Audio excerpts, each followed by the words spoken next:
So let's invite Priscilla. Priscilla, welcome. Priscilla is not necessarily a blockchain or tokenization expert, but she has a very keen interest in blockchain, and she's recently joined us as our corporate member. Her company is Property Conveyancing Consultancy. Um, she is very keen to learn about blockchain and tokenization, and we have invited her to share her thoughts on her own experience of learning about blockchain and tokenization, and what are her clients saying about blockchain, what is the awareness in the market, and so on. So Priscilla, update us on what's happening, and our property conveyancing people taking an interest in blockchain, and what's going on. Well, thank you so much for the introduction. It's lovely to be here. Like you said, I'm a solicitor for 20 years. I stopped practicing 10 years ago. I became a consultant, and my focus is registering properties at the land registry. Now, I saw about 5 years, well, a bit further on, I saw that blockchain needs to change the way the UK conveys transactions, because we're doing it very archaic and we're on paper form. Paper form creates human error. And what the blockchain will do, of course, it's all about transparency, security, and it's that irreversible, getting rid of the Chinese whispers, so to speak. You know, the client saying one thing, the buyer saying the other. If everything's put on the blockchain, you really have a transparent mode that will take us into the forefront. So I thought I would just speak about how blockchain affects people in a transaction and what the business benefits are.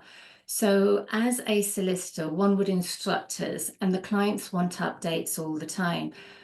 The updates take the lawyers away from actually doing the legal work. So there's delays there. If everything is transparent, the clients have real live updates and they understand what's happening in the transaction. That creates speed. You have your intermediary parties. So you have your estate agents, your brokers, your managing agents. All these parties want updates at different times in a transaction, and this causes so many delays. And again, blockchain will just alleviate all of that, and everything will be transparent. Then you have your lenders. They give you a mortgage offer to the client, and then they send a mortgage offer to the law firm. Again, why is there duplication here? So if everything's done on the blockchain and a smart contract is put in place, then that's automatic issuance of a mortgage offer.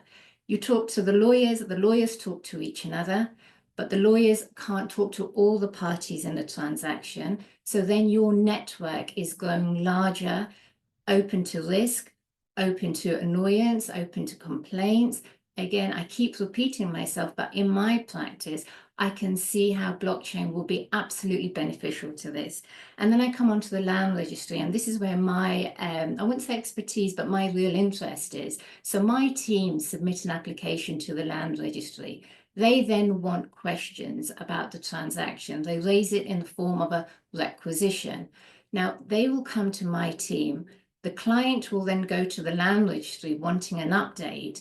But of course, that's creating delays, because then the land registry will say, well, we've contacted your lawyers, contact them. Clients contact us. But again, we're moving, because we keep updating people at different times, the work is not being done. And this is just delaying everything.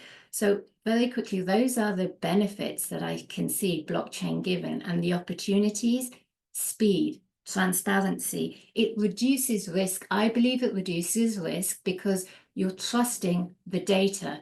Currently, what we're doing, everything is human-based, of course, but human-based, it's open to a lot more risk.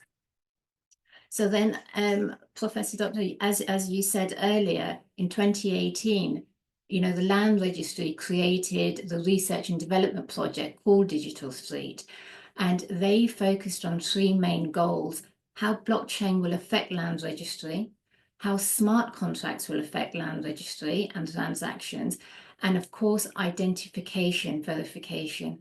Currently, in a transaction in the UK, you're being verified multiple times at the time of buying, at the time of getting a mortgage offer, at the estate agents, and then even the land registry can request identity verification. So of course, you're doing one task 4 times, and that's what's creating the delays in the current system. In 2019, Land Registry said that blockchain will definitely speed transaction, create trust in transactions. There's a high level of security, and there will be increased transparency. Of course, this all is what the government said just on the 9th of February, where they announced that they are changing the home buying and selling process. They're making it more digital and they're modernizing it, because clearly they understand we're on an archaic basis. So their digital solutions is enhancing security, making everything speedier, reducing costs. So the government in the UK definitely is supporting an ethos of blockchain. Now, I just want to quickly touch upon an article that was carried out by Forbes last year. The Boston Consultancy Group said that the real estate market in tokenization in 5 years' time could go to $16 trillion, and that's absolutely massive. And they discuss the advantages. And the reason why there's such a big market is because of the liquidity. And why is there the liquidity? Well, that's because the entry level is so low in tokenization. So as our speaker previously said, instead of buying one massive property, for example, you're buying just a fraction. Everything becomes speedier because you're basically on a smart contract, and it's all transparent and clear because it's on the blockchain. However, there were 2 risks that the article highlighted. One is regulation. We still need regulation. Now, this poses a question for me. If we have jurisdictions working on the blockchain, what jurisdiction is going to favor what transaction? Maybe different member states are buying a property or something like that. What jurisdiction will be the superior authority here? Now, I talk about authority, but are we not now going back to how or what we're working with today? If we're going to one authority, are we going against the ethos of the whole decentralization ethic of blockchain? That's a question. And the second question, or the second risk, is there will always be, unfortunately, malicious actors, and they could create loopholes in smart contracts. So that's very important points about tokenization. The advantages are fantastic, but we, as with everything, have to be aware of the disadvantages. Finally, very quickly, with cryptocurrency, buying and selling in the UK, is that a thing here? It is, but it's extremely rare. And why is it rare? Well, there's no regulation. And people are fearful when there's no regulation. Now, a big question I have is, how do we do this? If the seller accepts crypto, do buyers have that much money or that much crypto to have a fluid current market the way we're buying and selling at the moment? Not too sure. Do we then have to convert into fiat currency? Well, then there's conversion rates there.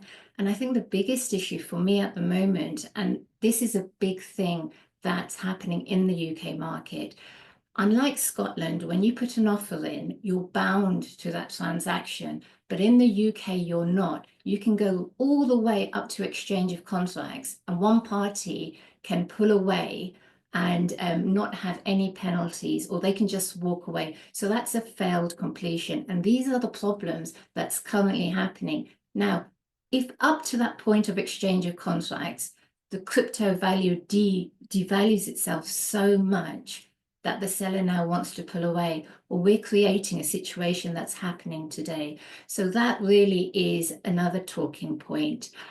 Going back to what Piper actually said earlier with crypto, yes, you do need to have anti-money laundering regulations. When you sell, you need to have capital gains tax, and when you purchase, you need to have stamp duty. So these are all the things that are such interesting talking points. But if someone was to come to me and say, Priscilla, what do you think about blockchain in your experience? I would certainly say it's a positive. It's the way forward, because it just creates a whole load of speed. It removes the costly way of working today. So those are my thoughts, and just thank you for the platform. Thank you very much, Priscilla. Excellent comments and thoughts. Yes, you're absolutely right. We have experimented here in the UK. I think Sweden was one of the first countries to use blockchain for land registry.